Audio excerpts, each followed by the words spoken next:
হ্যাঁ বন্ধুরা, আজকে আমি গতকালকে কানেক্টরের যে অংশটুকু আলোচনা করেছিলাম আজকে আমি অবশিষ্টাংশ আলোচনা করব। গতদিন আমি কানেক্টর যে কনজাংশনস এবং লিঙ্কিং ওয়ার্ডস নিয়ে গঠিত, আমি তার মধ্যে কনজাংশনের কোঅর্ডিনেটিং কনজাংশন নিয়ে আলোচনা করেছিলাম, যে কোঅর্ডিনেটিং কনজাংশনগুলো কখন কোথায় কিভাবে আমরা ব্যবহার করব। আজকে আমি সাবঅর্ডিনেটিং কনজাংশন নিয়ে আলোচনা করব। আচ্ছা, তো আমরা আলোচনা শুরু করে দেই। সাবঅর্ডিনেটিং কনজাংশনস, যেমন সাবঅর্ডিনেটিং কনজাংশনস এর মধ্যে কি কি আছে, যেমন একটা হচ্ছে দো অথবা অলদো, দো অথবা অলদো। বন্ধুরা, এই সাবঅর্ডিনেটিং আর কোঅর্ডিনেটিং কনজাংশনের ব্যবহারগত কিছু মিল রয়েছে। যেমন আমরা জানি যে দো অলদো কোন কেমন ঘটনাকে যুক্ত করবে, মনে রাখবে দো অলদো মূলত দুটি বিপরীত ঘটনাকে যুক্ত করবে। কি করবে? দুটি বিপরীত ঘটনাকে যুক্ত করবে। আচ্ছা, আমরা উদাহরণ একটা দেই, উদাহরণ দিলে বোঝা যাবে।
আচ্ছা বন্ধুরা, দেখো আমি কি বলেছিলাম, দো এবং অলদো দুটি বিপরীত ঘটনাকে যুক্ত করে। যেমন বাট এবং গত ক্লাসে আমরা যেটা শিখেছিলাম, বাট এবং ইয়েট যেমন দুটি বিপরীত ঘটনাকে যুক্ত করে, ঠিক তেমন দো অলদো দুটি বিপরীত ঘটনাকে যুক্ত করে। যেমন এখানে দেখো বিপরীত ঘটনা বলছে I have eaten a very heavy lunch, বলছে I have eaten a very heavy lunch, বলছে আমি কি করেছি, আমি অনেক বেশি দুপুরে লাঞ্চ, মানে আমি লাঞ্চে অনেক কি করেছি, অনেক বেশি খেয়েছি লাঞ্চে। আই ফিল ভেরি হাংরি, তাহলে দেখো আমি খুবই ক্ষুধার্ত অনুভব করছি। এখানে দেখো দুটি বিপরীত ঘটনা, আমরা এটা সবাই জানি, জাস্ট কমন সেন্সের ব্যাপার, যে মনে করো তুমি আজকে দুপুরে অনেক বেশি খেয়েছো, তাহলে তো তুমি ক্ষুধার্ত অনুভব করবে না, ঠিক না? ক্ষুধার্ত অনুভব করবে না। তাহলে এখানে দেখো কিন্তু একেবারে বিপরীত ঘটনা ঘটেছে, সে দুপুরে অনেক বেশি খেয়েছে, খাওয়ার পরেও কিন্তু সে কি করছে, সে হচ্ছে ক্ষুধার্ত অনুভব করছে। তাহলে এখানে একেবারে দুটি বিপরীত ঘটনা ঘটেছে। তাহলে এরকম যদি দুটি বিপরীত ঘটনা ঘটে, তাহলে আমরা এই কনজাংশন গুলো কি করব, ব্যবহার করব। যেমন দো স্ল্যাশ অলদো, আমরা যে কোনো একটি ব্যবহার করতে পারি, এখানে যে কোনো একটি ব্যবহার করতে পারি। দেখো বন্ধুরা, এই সেন্টেন্সটি এভাবেও থাকতে পারে, এই সেন্টেন্সটি এভাবেও থাকতে পারে, I feel very hungry, I feel very hungry, I have eaten a very heavy lunch. দেখো বন্ধুরা, এই সেন্টেন্সটি এভাবে অনেক সময় দো অলদো মাঝখানেও কি হতে পারে, মাঝখানেও ব্যবহার হতে পারে। তাহলে এখানে আমরা কি করব, দো অলদো ইউজ করব।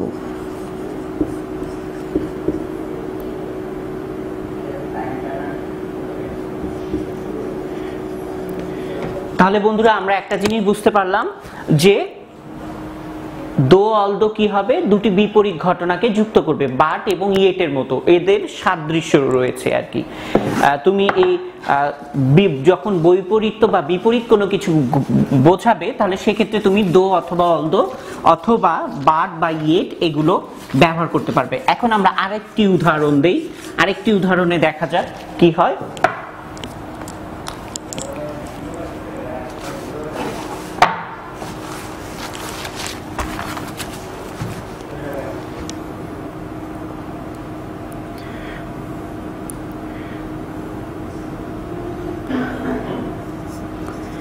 You are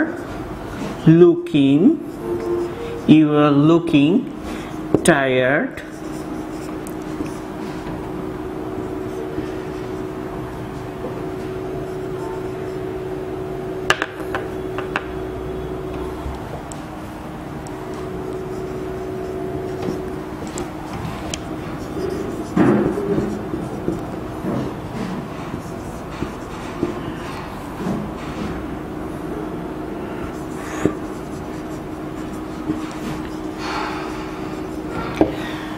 আচ্ছা বন্ধুরা দেখো, এখানে বলছে ইউ আর লুকিং টায়ার্ড, বলছে তোমাকে অনেক ক্লান্ত দেখাচ্ছে।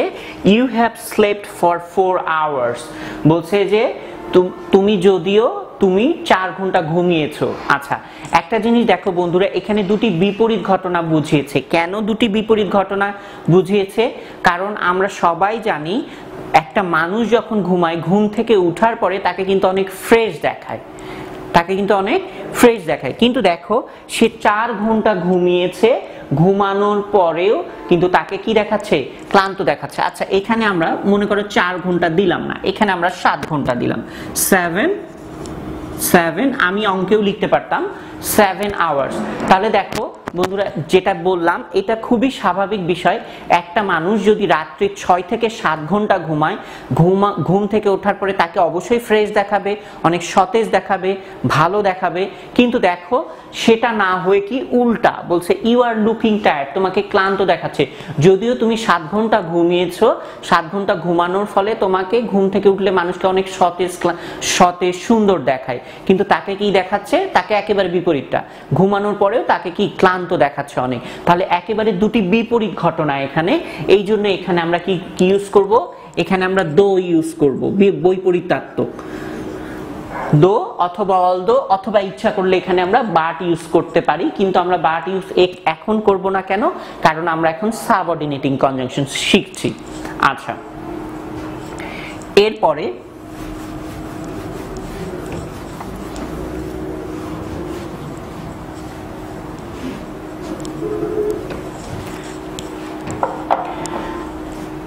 আচ্ছা দো অলদো হলো, এরপরে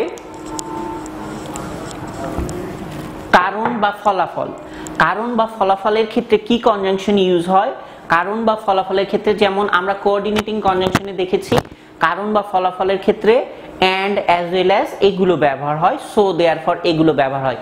সাবঅর্ডিনেটিং কনজাংশন আসলে কি ব্যবহার হয় কারণ বোঝাতে, আমরা ওটা একটু দেখি।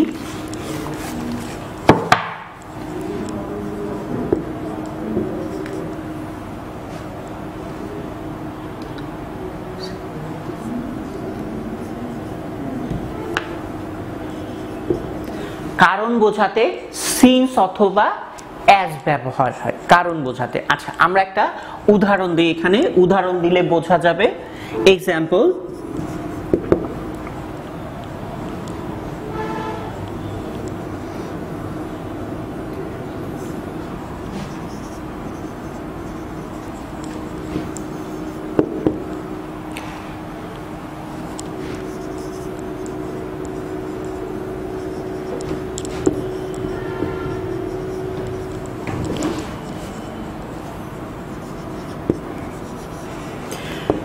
আচ্ছা দেখো এখানে কি বুঝিয়েছে, এখানে কারণ বা ফলাফল বলছে হি ওয়াজ ইল, সে অসুস্থ ছিল,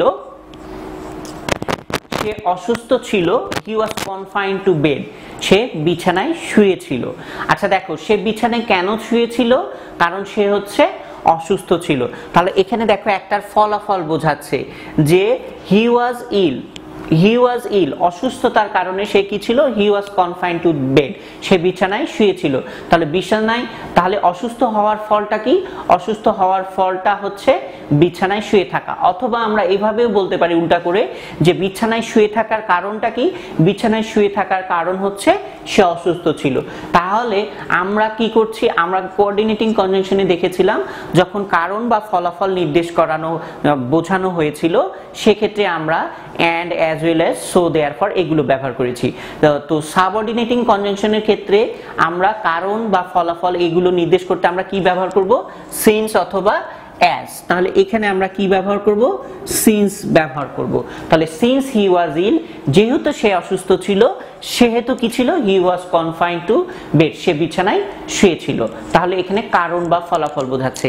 এরপরে আমরা আরেকটি উদাহরণ দেই। এখানে আরেকটা বিষয় বলে রাখি, এখানে আমরা ইচ্ছা করলে কি অ্যাজও ব্যবহার করতে পারবো, ঠিক আছে। এখানে আমরা ইচ্ছা করলে এখানে কি করতে পারবো, অ্যাজও ব্যবহার করতে পারবো আমরা এখানে।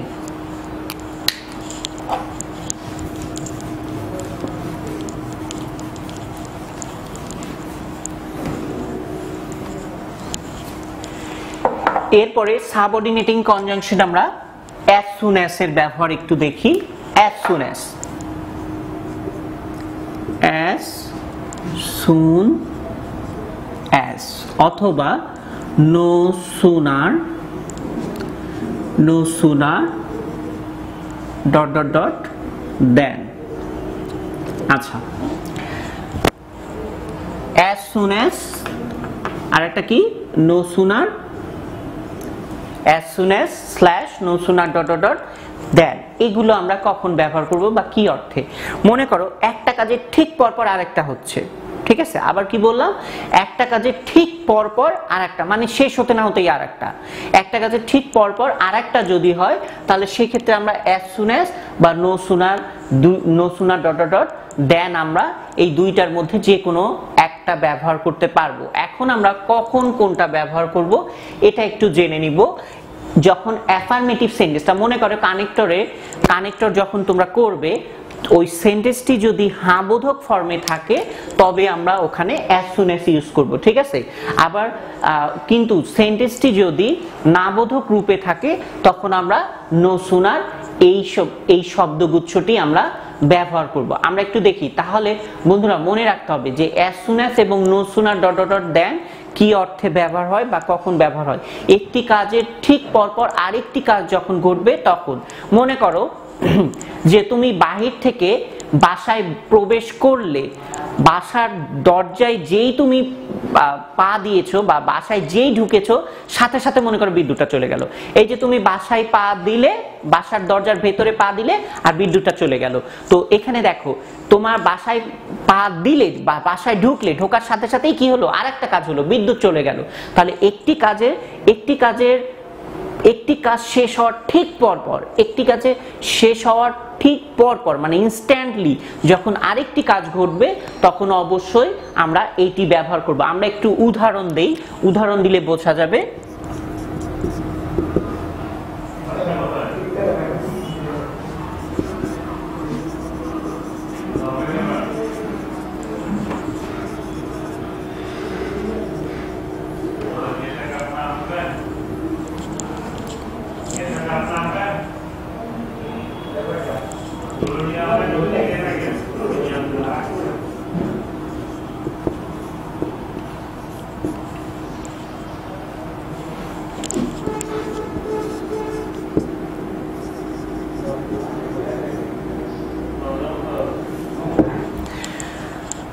আচ্ছা, তাহলে এখানে বন্ধুরা দেখো কি বুঝেছে, বলছে I entered the room, বলছে আমি রুমটিতে প্রবেশ করলাম বা আমি কক্ষে প্রবেশ করেছিলাম। ইলেকট্রিসিটি ওয়েন্ট আউট, বিদ্যুৎ চলে গিয়েছিল। তাহলে I entered the room, আমি রুমে প্রবেশ করেছিলাম, বিদ্যুৎটি চলে গিয়েছিল। তার মানে তুমি রুমে ঢোকার সাথে সাথে বিদ্যুৎটি চলে গেছে। তার মানে ওই যেটা আমি বললাম একটি কাজ শেষ হওয়ার সাথে সাথেই, একদম তৎক্ষণাৎ একটি কাজ শেষ হওয়ার সাথে সাথেই যখন আরেকটি কাজ ঘটবে তখন হচ্ছে as soon as বা no sooner আমরা ব্যবহার করব। এখন দেখো এখানে no sooner ব্যবহার করব নাকি as soon as। এখানে দেখো বন্ধুরা, এখানে সেন্টেন্সটি কিন্তু হা বোধক রূপে আছে। হা বোধক আছে না, কোনো নেগেটিভ ওয়ার্ড আছে? এখানে কোনো নেগেটিভ ওয়ার্ড নেই, এখানে হা বোধক আছে। এই সেন্টেন্সটি হা বোধক, এই জন্য এখানে আমরা as soon as ব্যবহার করব। এখানে আমরা as soon as ব্যবহার করব, ঠিক আছে? আচ্ছা, এখন এই অংশটি এভাবে, এটি এভাবেও থাকতে পারে, as soon as মাঝেও ব্যবহার হয়, যেমন এটি এভাবেও থাকতে পারে। তাহলে দেখো বন্ধুরা, এই যে as soon as কিন্তু সেন্টেন্সের শুরুতেও বসতে পারে, আবার সেন্টেন্সের মাঝেও বসতে পারে। এই বিষয়টা একটু মাথায় রাখতে হবে, ঠিক আছে? সেন্টেন্সের শুরুতেও বসতে পারে, সেন্টেন্সের মাঝেও বসতে পারে।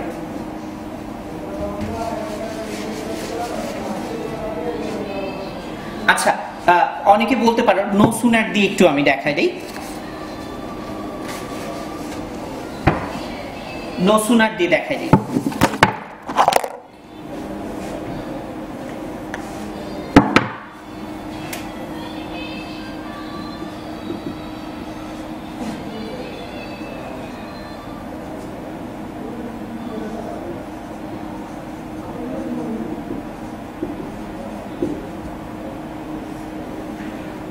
হ্যাঁ, দেখো নো সুনার। এখন কথা হচ্ছে যে অনেকে প্রশ্ন করতে পারো যে নো সুনার আমরা বুঝবো কিভাবে যে কখন নো সুনার ব্যবহার হবে? হ্যাঁ, দেখো আমরা কিন্তু একটা নিয়ম জানি। এই যে এখানে দেখো, আমরা নরমালি যেটা জানি যে নো সুনার, হার্ডলি, স্কেয়ারসলি, এগুলো সেন্টেন্সের শুরুতে থাকলে অক্সিলারি ভার্ব কোথায় যাবে? অক্সিলারি ভার্ব হচ্ছে সাবজেক্টের আগে। এখানে দেখো হ্যাডটা হচ্ছে সাবজেক্টের আগে আসে, তাহলে বুঝতে হবে এখানে কি হবে? নো সুনার হবে। তাহলে এখানে আমরা নো সুনার লিখবো, যেহেতু হ্যাড আগে রয়েছে। তারপরে এখন এখানে আমরা দেন লিখবো। এখন দেখো বন্ধুরা, আমি কি করেছি, আমি এখানে দুইটি জায়গায় গ্যাপ করেছি, কিন্তু তোমাদের পরীক্ষায় নরমালি এরকম থাকবে না। যেগুলো কোরিলেটিভ কনজাংশন, একটা না একটা কি থাকবে? দেয়া থাকবে। দেখা যাচ্ছে হয় এটা দেয়া থাকবে, না হলে এটা দেয়া থাকবে, একটা কিন্তু দেয়া থাকবে। আর একটা দেয়া থাকলে বাকিটা তো তোমরা বুঝতেই পারবে। যেমন দেন যদি দেয়া থাকে তাহলে তুমি বুঝতেই পারবে নো সুনার হবে, আবার নো সুনার যদি দেয়া থাকে তাহলে তুমি বুঝতেই পারবে যে দেন হবে, ঠিক আছে? এই বিষয়টা একটু মাথায় রাখতে হবে।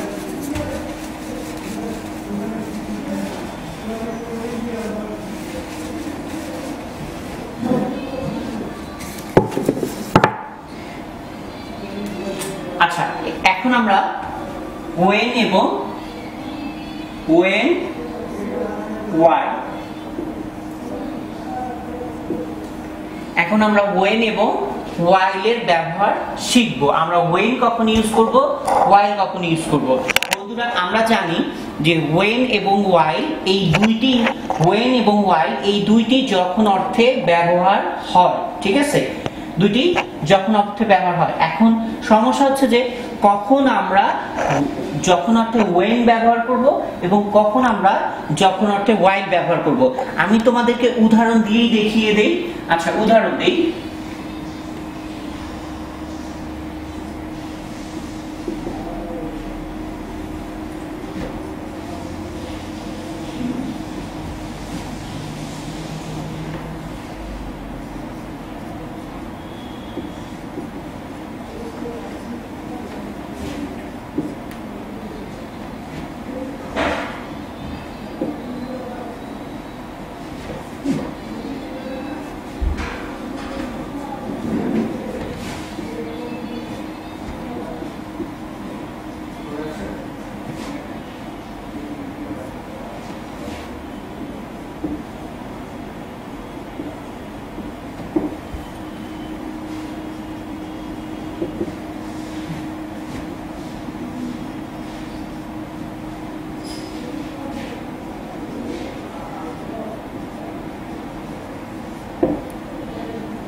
আচ্ছা, দেখো বন্ধুরা, এই দুইটি যে সেন্টেন্স রয়েছে,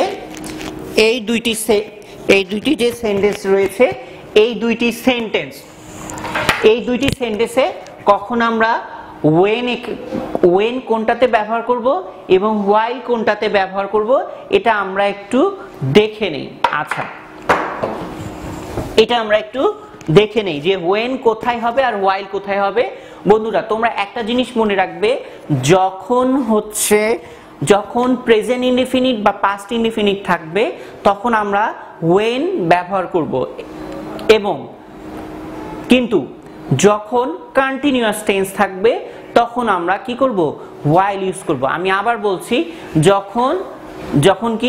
যখন হচ্ছে প্রেজেন্ট ইনডিফিনিট টেন্সে থাকবে, যখন প্রেজেন্ট ইনডিফিনিট টেন্স থাকবে বা পাস্ট ইনডিফিনিট, আমি আবার বলছি, যখন প্রেজেন্ট ইনডিফিনিট বা পাস্ট ইনডিফিনিট টেন্স থাকবে তখন আমরা when ইউজ করব। যেমন এখানে দেখো, I got admitted to a primary school, I was 4 অথবা 4 years old।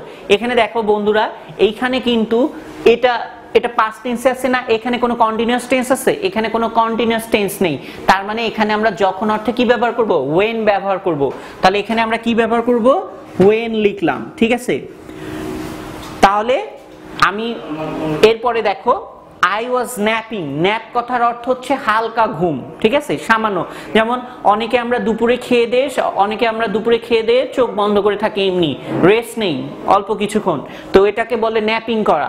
তাহলে I was napping dash my sister was reading। তাহলে এখানে দেখো কন্টিনিউয়াস টেন্স আছে না, কন্টিনিউয়াস টেন্স আছে। একটা জিনিস মনে রাখবে বন্ধুরা, যে কোনো একটিতে কন্টিনিউয়াস টেন্স থাকলেই হবে, যে কোনো একটিতে কন্টিনিউয়াস টেন্স থাকলেই হবে। তাহলে দেখো কন্টিনিউয়াস টেন্স আছে না, কন্টিনিউয়াস টেন্স আছে, তাহলে এখানে আমরা অবশ্যই কি ব্যবহার করব, while ব্যবহার করব। তাহলে বন্ধুরা আমি কি বললাম, while এবং when দুটির অর্থই যখন, কিন্তু when কখন ব্যবহার করব, যখন পাস্ট ইনডিফিনিট টেন্স থাকবে বা প্রেজেন্ট ইনডিফিনিট টেন্স থাকবে তখন আমরা when ব্যবহার করব। আর যখন কন্টিনিউয়াস টেন্স, কন্টিনিউয়াস কেন বলতেছি, প্রেজেন্ট কন্টিনিউয়াস হতে পারে, যখন কন্টিনিউয়াস টেন্স থাকবে তখন আমরা অবশ্যই while ব্যবহার করব। তাহলে অবশ্যই তোমরা when এবং while এর ব্যবহারের পার্থক্যটা তোমরা নিশ্চয়ই বুঝতে পেরেছো।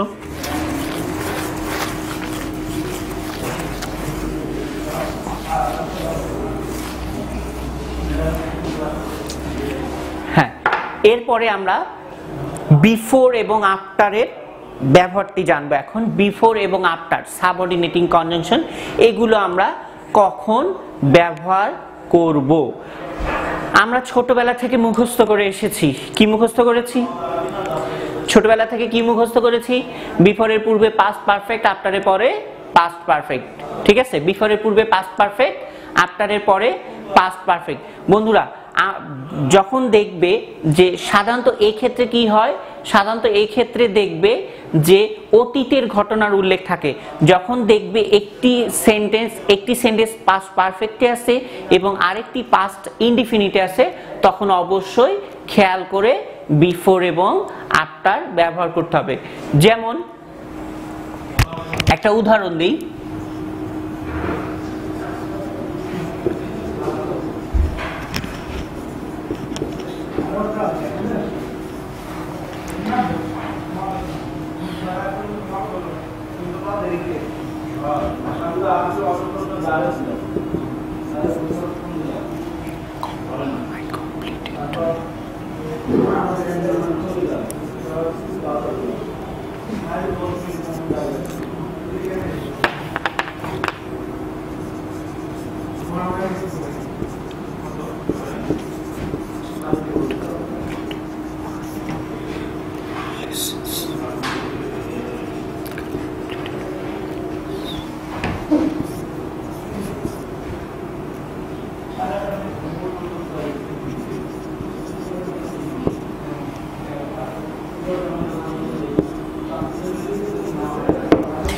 আচ্ছা দেখো বলছে I had completed my lessons before I went to eat।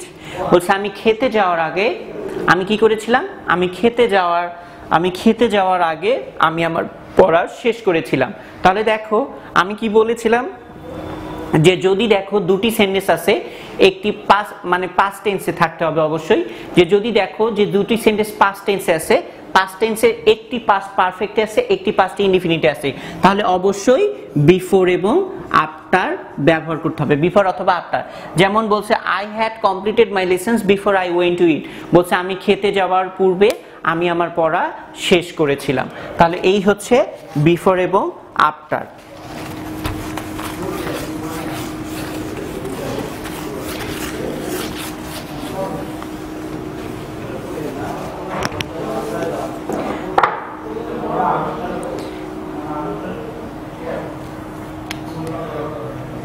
আচ্ছা, এরপরে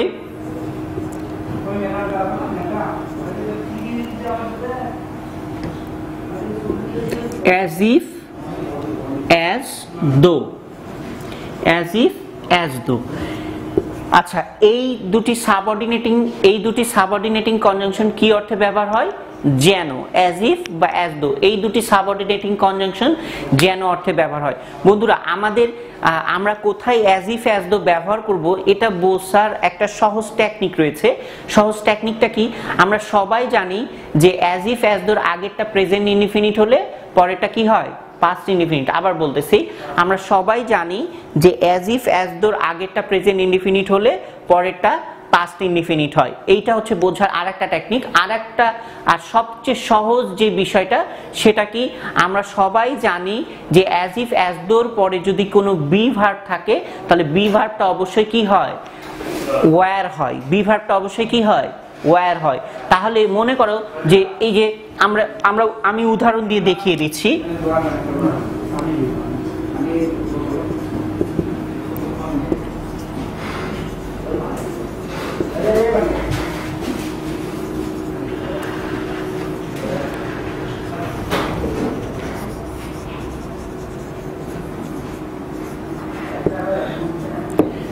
আচ্ছা, এখানে দেখো আমি কি বললাম যে as if as though কোথায় হবে এটা বোঝার সহজ উপায় হচ্ছে বোঝার সহজ উপায় কি? আমি বললাম বোঝার সহজ উপায় হচ্ছে আগেরটা যদি প্রেজেন্ট টেন্স হয় তাহলে পরেরটা কি হবে? পাস্ট টেন্স হবে। এখানে দেখো এই যে গ্যাপের আগেরটা প্রেজেন্ট টেন্স আছে না? প্রেজেন্ট টেন্স আছে, আর পরেরটা কোন টেন্স আছে? পাস্ট টেন্স আছে। এখন আরেকটা বিষয় কি বললাম, আরো সহজ বোঝার যেটা উপায় সেটা হচ্ছে যে as if as though পরে বি ভার্বটা আমরা জানি সব সময় কি হয়? ওয়্যার হয়। তাহলে এখানে দেখো হির পরে কখনো ওয়্যার হয়? হির পরে কিন্তু ওয়্যার হয় না। কখন হয়? মূলত as if as though এর পরেই কিন্তু ওয়্যার হয়। তাহলে এখানে ওয়্যার আছে না? আমরা অবশ্যই এখানে কি করব? as if দিব। তাহলে as if অথবা আমরা as though দিতে পারি, অথবা as though আমরা দিতে পারি। তাহলে এই হচ্ছে বিষয়, as if as though কখন হবে সেটা আমরা বুঝতে পারবো। আচ্ছা, তো আর বাকি যেগুলো আছে আমরা বলি as a result, for this reason, এইগুলো যেমন as a result, for this reason এগুলো ফলাফল নির্দেশ করে। আসলে কানেক্টরের কিছু নিয়ম তোমাকে জানতে হবে, জেনে বাকিগুলো কানেক্টর কিন্তু তোমার কি করতে হয়? অর্থ অনুযায়ী করতে হয়। ঠিক আছে? তো আমি গতদিন কিছু নিয়ম আলোচনা করেছিলাম, আজকে কিছু নিয়ম আলোচনা করলাম। তো গতদিন এবং আজকে এই দুইটি ভিডিও মিলে যে নিয়মগুলো আলোচনা করেছি সেগুলো তোমরা ভালো করে পড়ে বুঝে আয়ত্ত করার চেষ্টা করবে, করে সেগুলো প্র্যাকটিস করবে। ইনশাল্লাহ কানেক্টরে কোনো সমস্যা থাকবে না। তো সবাই ভালো থেকো, সুস্থ থেকো। নেক্সট ক্লাসে আবার দেখা হবে। আর না হলে যদি সমস্যা থাকে আমি কানেক্টর কিছু তোমাদেরকে এখানে প্র্যাকটিস করে দেখা দিব। তো সবাই ভালো থাকবে, সুস্থ থাকবে, আর রুলসগুলো আয়ত্ত করে বাসায় প্র্যাকটিস করবে। আল্লাহ হাফেজ।